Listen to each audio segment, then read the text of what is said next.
for us big children as well. So thank you. And now it's time for Heather to tell us the sermon, Deceitful Thief. Thank you. I invite you to pray with me just before we start.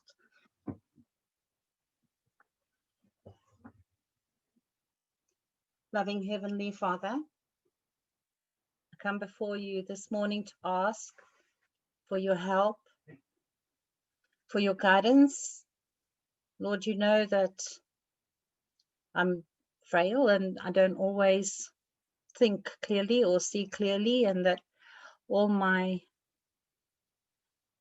failings in life can get in the way of the truth as you would have me to understand it. But Lord, this morning, as I endeavor to share your word, as I found it this past week, that the hearts of people and the minds of people might be receptive to what I have heard, as it is your will and only your will. In Jesus' loving name, amen.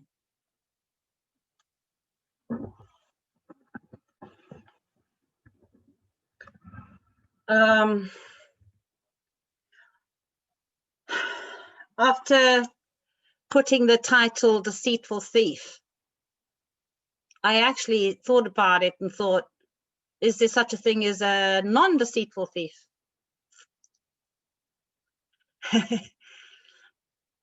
But I thought, even if it's a bit rhetorical, I will still have to emphasize the fact that a thief is deceitful. Because I think I think there was a Bible study a couple of weeks ago where I actually said, I'm not afraid of confrontation. I'm not afraid when somebody's, like Jay was saying in Sabbath school, is anybody here still believe in God and all the rest of it? And he was not afraid to say, yes, I do. That's not what makes me scared. I am scared because Jesus warned us very clearly that in the last days, there were going to be wolves wearing sheep's clothes. They were going to deceive us. They were going to come looking like they had truth, looking like they were good people, looking like they had good intentions, but they were wolves to scatter the sheep. That's what I'm afraid of, because I don't know how you know whether someone is a sheep with a good message or whether it is a wolf pretending to be a sheep who actually is going to scatter the sheep. It's the deceptiveness that I'm afraid of, because it's not such a simple thing to say, oh, well, I know what the truth is, so I'm not going to be deceived, because Jesus warns us. He says, if it were possible, even the very elect would be deceived, which means I think I know what I believe, and I think I can verify it from the Bible, but I certainly couldn't sit down with these university degreed theologians who are arguing about context and style of literature and opinion of philosophical opinion about the intention of certain scriptures. I would be lost, totally lost. And so I know that I could be talked into silence because I wouldn't have the answer to some of those more intellectual arguments. And so when you backed off into silence, you end up saying, well, if I don't have an answer, maybe I don't really know the truth. So we question our own selves when we put into those situations. Anyway, I know that all of us hope that we won't be deceived. But the thief that comes to steal our soul, our salvation, is deceitful, and you're not going to know. That's what makes me scared. I want us to just start with the scripture reading.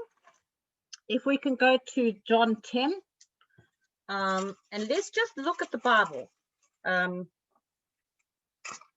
Let's read some Bible verses. John 10.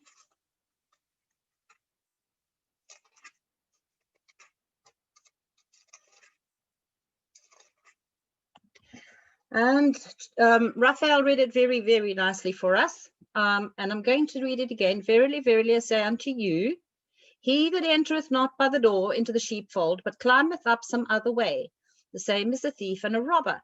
But he that entereth in by the door is the shepherd of the sheep. To him the porter openeth, and the sheep hear his voice, and he calleth his own sheep by name, and leadeth them out. And when he putteth forth his own sheep, he goeth before them, and the sheep follow him, for they know his voice. And a stranger will they not follow, but will flee from him, for they know not the voice of the stranger. Then we're going to skip over quickly, and we're going to go to verse 7. And it says, Then said Jesus unto them again, Verily, verily, I say unto you, I am the door of the sheep. All that ever came before me are thieves and robbers, but the sheep did not hear them. I am the door. By me, if any man enter in, he shall be saved, and shall go in and out and find pasture. The thief cometh not, but for to steal, and to kill, and to destroy. I am come that they might have life, and that they might have it more abundantly. I am the good shepherd. The good shepherd giveth his life for his sheep. But he that is an hireling, and not the shepherd, whose own the sheep are not, seeth the wolf coming, and leaveth the sheep, and fleeth. And the wolf catcheth them, and scattereth the sheep. The hireling fleeth, because he is an hireling, and careth not for the sheep. I am the good shepherd, and the sheep know my sheep, and am known of mine. As the Father knoweth me, even so I know the Father, and I lay down my life for the sheep. And the other sheep I have which are not of this fold, them also I must bring, and they shall hear my voice, and they shall be one fold and one shepherd. Therefore doth my Father love me, because I lay down my life, that I may take it up again.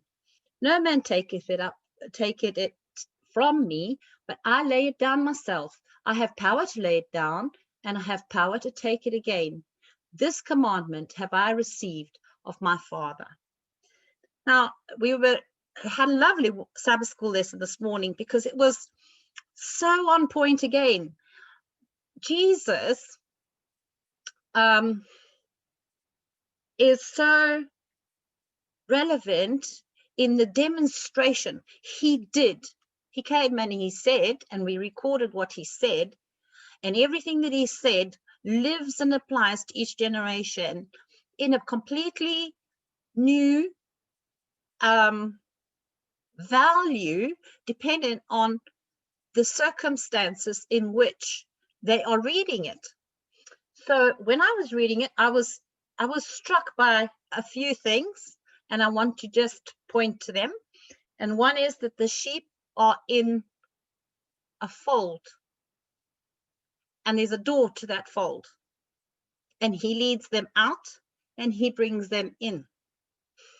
So if we just skip from there now, and let us go to Acts 2 verse 1.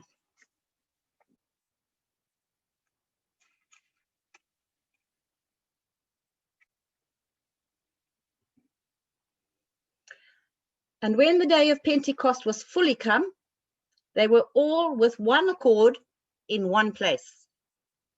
And suddenly there came a sound from heaven as of a rushing mighty wind, and it filled all the house where they were sitting.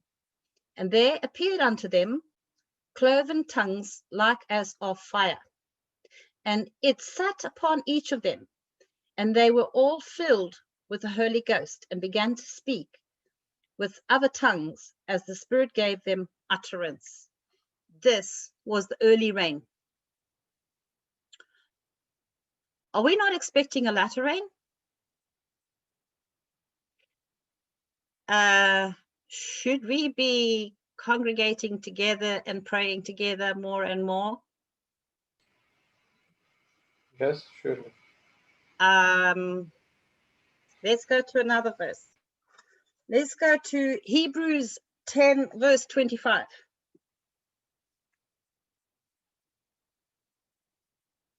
I should have put markers in here for quicker reference. Hebrews 10, verse 25. Not forsaking the assembling of ourselves together as the manner of some is, but exhorting one another, and so much more as ye see the day approaching. Which day? Second coming. Have we had something stolen from us?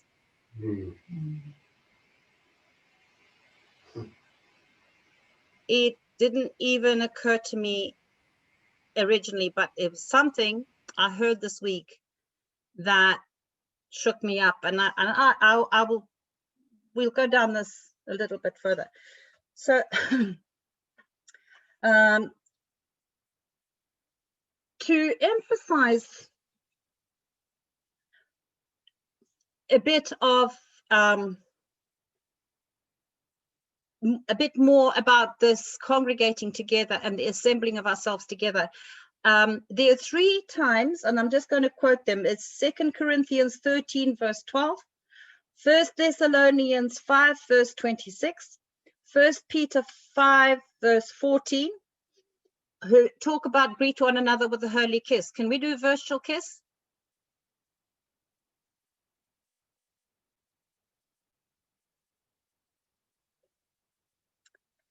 Okay, so now let's go to Luke 22, verse 19.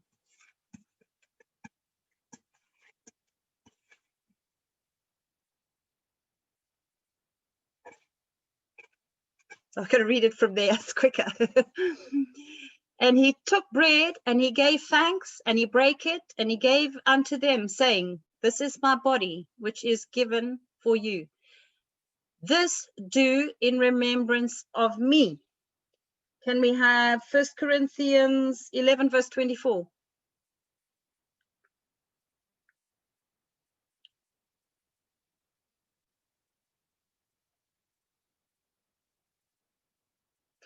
And if any man hunger, let him eat at home, that ye come not together unto condemnation. And the rest will I set in order when I come. Go to verse, sorry, I've got 30. That's sorry, it's supposed to be 24.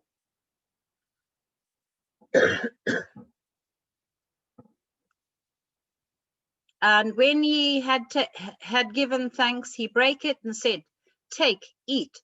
This is my body, which is broken for you. Do this in remembrance of me. And then let's go to 11, verse 25.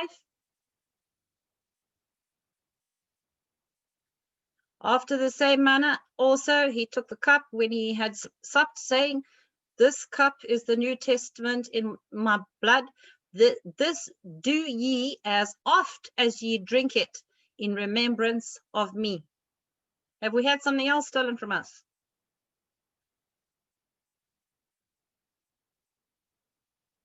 When last did we have communion? Yes, I was thinking yesterday about it.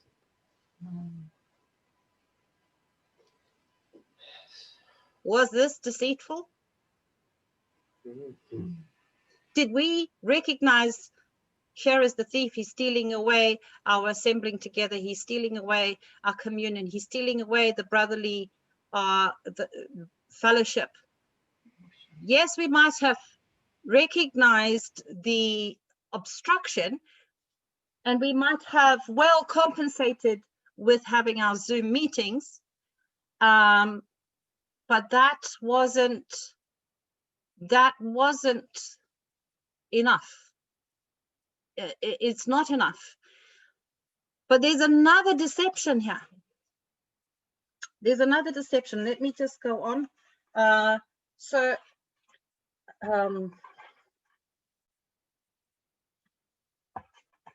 Jackie actually said to me, she's been on my case about my use of social media, which includes YouTube, WhatsApp, emails, anything Google, Facebook, Twitter, Instagram, you name them.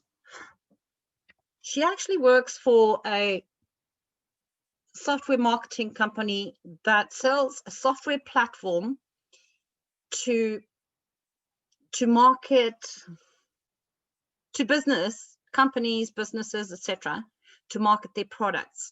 And this platform is uses gaming to get people interested in your product. So she knows a lot more about the mechanics or the psychology of all these platforms and hooking people than I could even begin to imagine, because they have to learn what things trigger people to play a game or to scratch a card or to do whatever they do, to then get them to sign up in the excitement of a win to a product that they didn't actually set out intentionally to buy. Now, their company have employed staff from Google, from Facebook, etc., to come and help them to set up their logarithms. And one of these guys who's come to their company from Google told them all to go to Netflix and watch a movie called, let me just see what it's called. It's called The Social Dilemma. Has anyone watched it? Okay, it's just been released this year, and it's so far only available on Netflix, to my knowledge. So Jackie said to me, because she was always saying to me, Mom, stop going on that phone, get off the phone, and I'm saying, Jackie, you live on yours. She says, I know. And she says, I'm not worried, because at the end of the day, my private Facebook account, email account, etc., I'm using all of them as test beds for the company. And she says, I know that by association, these institutions know that this isn't a reflection of me, because by testing products with her private accounts, and she does it deliberately, and she was instructed to do so, it confuses the algorithms so that they don't know what is her personal interest and what is work. Now, the reason why her associates wanted her to watch this movie, and why she wanted me to watch this movie, is because it's produced by ex-employees from Facebook and Google who want to try, they've resigned from Facebook and Google because they are mentally distraught by what they know. And I watched this documentary, it's about an hour long, and I fell asleep because it was so hard for me to understand, because technical things aren't my thing. But for Jackie, who works on that platform, it all made perfect sense. Now, if I can just maybe try and be very brief and explain that what they did was that they showed how Facebook, Google, email, all of these things work on algorithms. So how often have people said, when you say, oh, they're going to do this or that, and they say, well, who's they? In this instance, they is actually the algorithm. It's the engine that works behind all of these platforms. Now, what they found out very, very early on is that the addictive potential of any of these platforms is probably as strong as cocaine. Perhaps even, it certainly can be much stronger than your sexual drive, and it can actually become a replacement for a lot of other things in your life, because you can satisfactorily get that endorphin rush or whatever just through your electronics. So when they recognized this, they then just worked out that they had something quite powerful. But have you ever wondered how you can have a Facebook account or a Google account and you never have to pay? Who's benefiting? So how did these companies get rich? Where do they get their money from? What is it that's generating the cash cow? Now, these Google employees will tell you that by pure mathematical deduction, if you look at the fact that you have to sell something to get money, they're actually selling you. You are the product. Now, in this movie, they try and put people to talk to each other as the algorithm would do behind Facebook or email or Google or whatever. And then they show how that the algorithm is designed to work. So if you don't pick up your phone or you don't log into your Facebook account from a computer, or if you don't check in on your emails or something for a period of time, the algorithm will quickly look to see what events around your usage happened when you last logged in.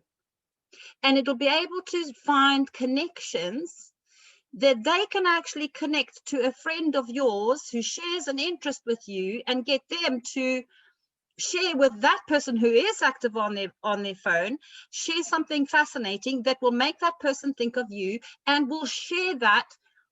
You'll share that with the person that hasn't come online. So now you're avoiding Facebook, you're avoiding YouTube, but you get a WhatsApp message that says, oh, here's a link, this will interest you. And they've got you back again. It is so deceptive, and it is so frightening, because in order to keep you, in order to make sure that they have you in the audience, because that's what they are selling. They're selling to companies. We have so many people who like this kind of product and this kind of concept. They know, they've logged you in, and they're selling you. So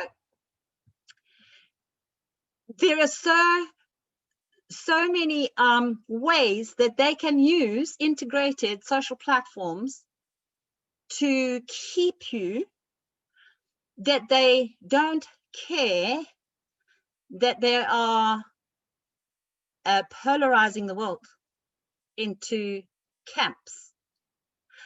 Because if they know that you like anti-COVID stuff, they will give it to you. Whether it's true, whether it's false, they'll put you another one and another one and another one. And just so long as you're coming online, that's all they need. They need you to come online. Because if you're not active, you're not sellable. So you have to, I was getting so confused that I really did fall asleep in this documentary. And I know I've got to go back and I've got to watch it again, because now that I sort of have an idea, it'll be easier to watch the stuff that I didn't understand, if that makes sense. However, it is so advanced that they don't care. We hear about, oh, this has been banned and that has been banned and you can't watch this and you can't watch that. That's all part of the game. It all plays into the conspiracy behind it. And this is not coming from conspiracy theorists. This is coming from the guys that designed the platform, that design the logarithms that actually run on this, keep this thing going.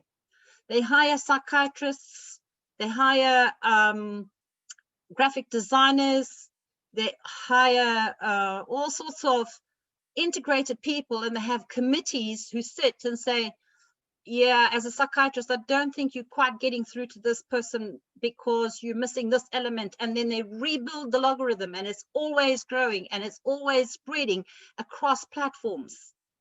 So Google will share with Facebook. They reckon the most integrated so far into every part of your life is Facebook, because they have tracking devices that can track you where you wouldn't expect.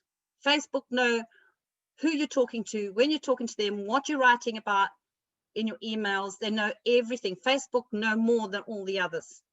However, you can't escape from it because you've already got a track record, and that feeds to the database. And so WhatsApp or email or Google searches or whatever take over. When you stop using this platform, they've got enough to still track you. I just wondered how much of our freedom of thought has been stolen. Because if they know that you are very interested in anti-vaccinations, or maybe not in anti-vaccinations, but in the progression of vaccination, they're going to pile everything they can find to keep you, you're getting your little adrenaline rush. Here's another one, here's another one, here's another one. And half of it's rubbish, and they don't care. They're keeping you there. This whole, one of the things they touched on was on, I think it was the Black Lives Matter, and how that blew up so quick, so powerfully. And it was all done through this, giving you what you want to hear. And it makes you very, very narrow in your thinking, because even when you do a Google search to verify something, Google knows you're coming, knows that's what you like, and it'll give you the answers that fit in with your concept. So your thinking is being limited. It's very hard to find a Google search that will give you a contrary opinion to what you're being fed on YouTube or Facebook, because it already knows you don't like that contrary opinion. It's not going to give it to you, because it's not transparent, it's not free. So we might think we're doing our research, we're doing our homework, we're finding out everything we need to know, but we're not. We're finding what they know we want to know, and that's what they're giving us. It's time to go back to books. It's time to go, we have our books. It's time to open them and cross-reference them, this one to that one to that one. The history of the churches, the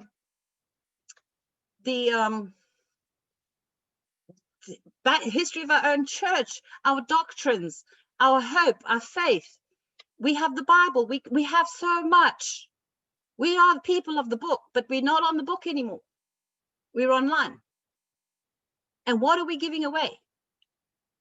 We're giving away a clear, broad thought, ability to see many sides of a point, of a subject. And we're being narrowed into thinking like those who think like we think, and we're getting less and less aware of how other people think. So I don't know if that made any sense to you. But all I hope that you understand is that if we thought that there's a new world order coming, they've already got us all wrapped up, all of us.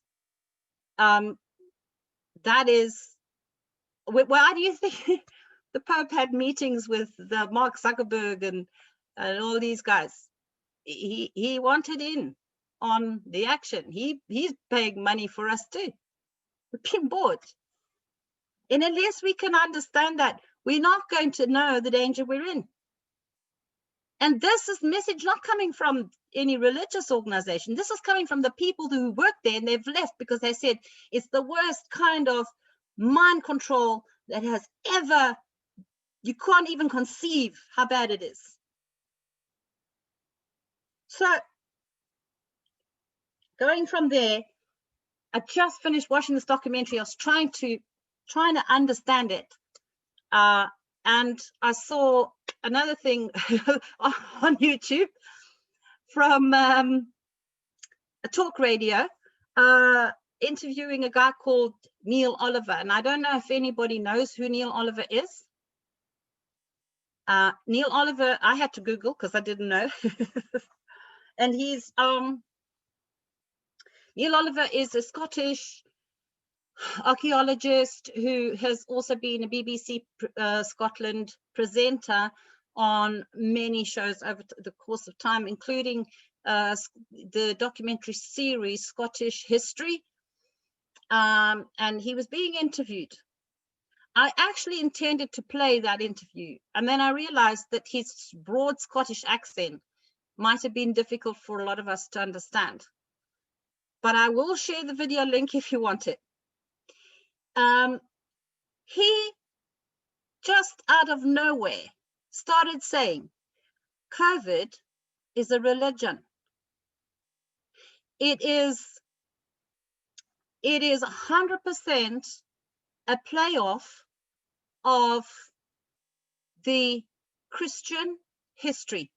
Now remember, he's a historian. So he says he goes to the supermarket, and because he is a law-abiding citizen, when he goes to the supermarket, he'll put on a mask. However, he doesn't like to. He avoids going as much as possible. But when he has to, he will do it because he will comply with the law. He says that's not enough for government. When you put on your mask, you should put your hand on your chest and say, I believe this is safe. They want you to believe they have made the best decision for you. It's not enough for them that you complied.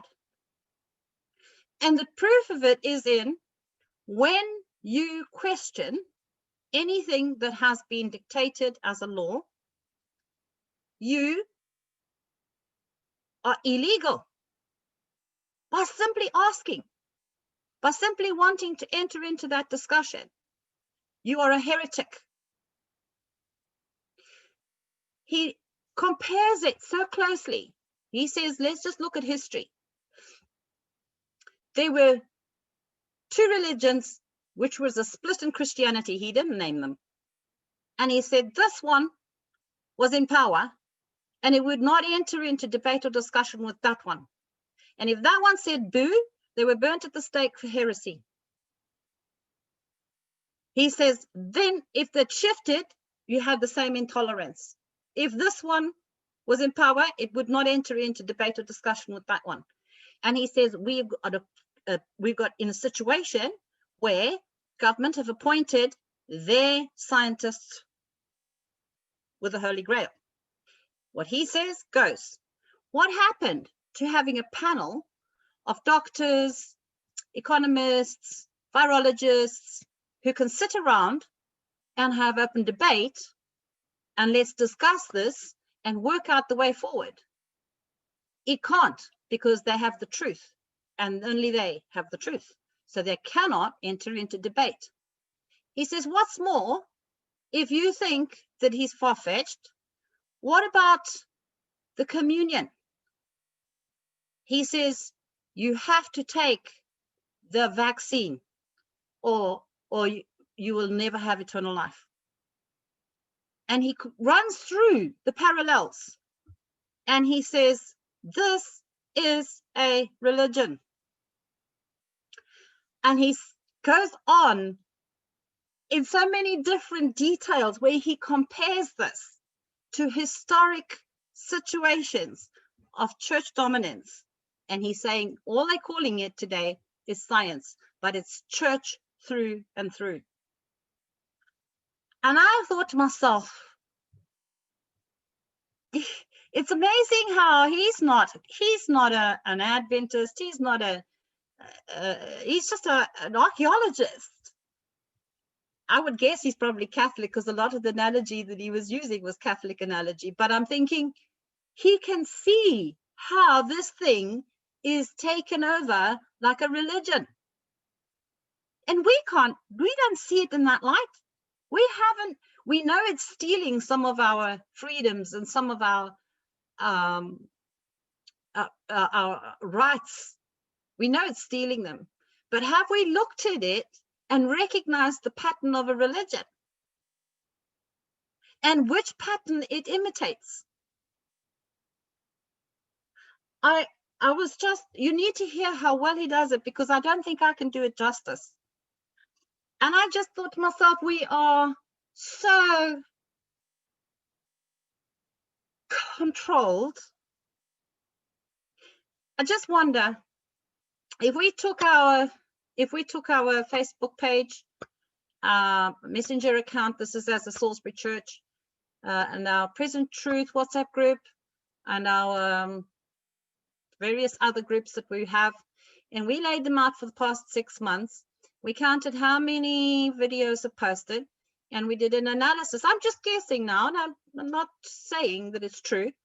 How many of them would be video links or sermons on Jesus, his sacrifice, our salvation, prophecy, the time of the end, what we should be doing, how we're going to do it, strategizing on how we're going to get together for communion or whatever. And how many of them had to do with the conspiracy theory, as it may not be, but is termed as, regarding COVID, vaccines, political. And then if we can put that on the table, then ask ourselves truthfully, where is our focus? Where is our attention? What puts our endorphins up? What's giving us that shot of adrenaline? What keeps us going back to it? What is it? Is it our salvation? Is it the work that's been laid before us? Or is it what's happening on social media, on these other things? I just wonder. And if we've got our focus in the wrong direction, whose fault is it? We get excited. It is like, really, it makes your blood boil, and you think, I've got to share this. Everyone's got to see this. And you're sharing away. Is that not exactly what the psychologists and the marketers behind these platforms have designed you to do? Do we need to know what's happening in the world? Sure we do. Is there a safe place where we can get the news? Probably not. I don't know where the balance is. I just think at a time like this, we need to put our eyes on Jesus. The thief is so busy, and he's so deceitful, and he's stealing, and we don't even know it. But how much has he stolen? Has he stolen our soul? Is it reversible? I'm just putting these questions out there because they're questions that I have. I want to close just with sermon I listened to. I was desperate for resolve, and I listened to Stephen Ball, and he was talking about, he's been inundated with emails from Adventists from around the world saying, what can we do? In our church now, they're saying we can eat pork because in these days with antibiotics and all the hygienic laws and all the rest of it, those laws about unclean meat doesn't apply anymore. And in our church, we've got drums and we've got dancing and we've got whatever, and I don't know what to do. You know, what can I do? Is, you know, the churches, and he goes through 101 scenarios of how everyone's writing into him because he's a down the road straight Seventh-day Adventist preacher, and they say, what should we do? And he said, you need to know why it's happening. And he goes into the history, but he identifies 4 things, and he says these 4 things we have forgotten, and if we remember these 4 things, then we will be able to save our own selves and those around us. Number 1 is we've forgotten our roots. We've forgotten where we came from, who we are, and what we're supposed to be here for. Find our roots. Number 2, we've forgotten our message. Now, if you look at our message, it was the book of Daniel. That's what they turned to after the great disappointment. They turned to the book of Daniel. No, beg your pardon. They found the book of Daniel, they understood it, and they thought Jesus was coming. So their message was, Jesus is coming. And then their message disappointed them. And out of that disappointment, he points to, I know, sorry, it's one that you like to refer to as well, in Revelation 10, where it was the little book that ate it and it was burnt in their stomach, and how that disappointment was so painful for them. But then they were instructed to prophesy again. And what was the prophesy again? Was our mission. Our mission was to prophesy again. And to prophesy again is the 3 angels' messages. And if you preach the 3 angels' messages, it brings us back to the hope. What is our hope? It's where we started. Jesus is coming again.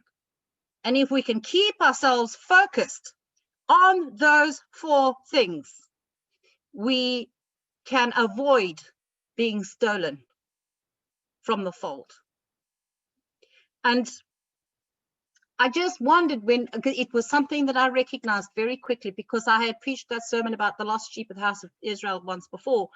And it struck me that the disciples went through the great disappointment. And we went through the great disappointment. And out of the great disappointment rises pure truth. And if we can hold on to that pure truth, keep our roots, keep our message, keep our mission, and keep our hope, we will stay focused. And that's all I've got for you today.